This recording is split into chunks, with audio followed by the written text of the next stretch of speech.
खातून के लिबास पे हलवा लिखा था, और हलवा कुछ लोगों को कितना पसंद है आप जानते हैं। बस फिर क्या था, टूट पड़े। खातून बच तो गई, लेकिन फिर एक नई बहस छिड़ गई, गलती किसकी थी। वैसे इसमें बहस की कोई बात नहीं थी, लेकिन चलें, कौम के पास काफी फारिग वक्त है और बहुत से लोगों ने तो इस पे रिसर्च भी शुरू कर दी।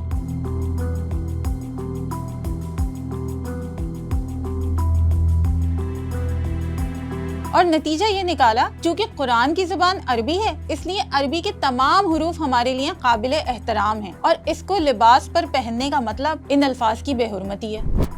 भाई ये क्या बात हुई? सबसे पहली बात तो ये कि अगर अरबी हुरूफ की इतनी हुर्मत है तो फर्ज करें कि अगर अरबी में लिखा है बेगैरत, बेशरम, कमीना, तो क्या ये अल्फाज भी हुर्मत वाले हो गए? बैतुल खला में तमाम हुरूफ अरबी जबान के हैं, लेकिन सब जानते हैं कि इसका मतलब क्या है। बात दरअसल ये है कि हुर्मत हुरूफ की नहीं, बल्कि उनसे बनने वाले अल्फाज के मायने की होती है। चले एक दूसरी मिसाल से समझाती हूँ। मार्बल है, सबने देखा है, वो मार्बल मस्जिद के फर्श पर लगा है, लोग सजदा कर रहे हैं। वही मार्बल वॉशरूम के फर्श पर भी लगा है, उस पर सजदा करेंगे? नहीं करेंगे ना भाई, है तो वो वही मार्बल, लेकिन वो मार्बल जिस तरह से इस्तेमाल हुआ उससे उसकी हुर्मत का तयन होगा। कुछ समझ आया? चलिए एक और मिसाल से समझाती हूँ। हम सब इंसान हैं और सब देखने में एक जैसे हैं, सब एक दूसरे से मुतशाबे हैं, लेकिन जैसे इस्राइली वजीर आजम नेतन्याहू और मजलूम फलस्तीनी, भाई देखने में तो दोनों इंसान हैं, लेकिन क्या दोनों बराबर हैं? नहीं, क्योंकि अल्लाह ने हमें बताया कि हमारी इज्जत और जिल्लत का मयार तकवा है, यानी हमारे आमाल और हमारा रवैया। लेकिन सबसे इम्पोर्टेंट बात, हम सबके घरों में बच्चों को कुरान की तालीम लाजमी दी जाती है, और हर घर में कोई ना कोई हाफिज भी होता है। अब एक बच्चे को कुरान हिफ्ज करने में कम से कम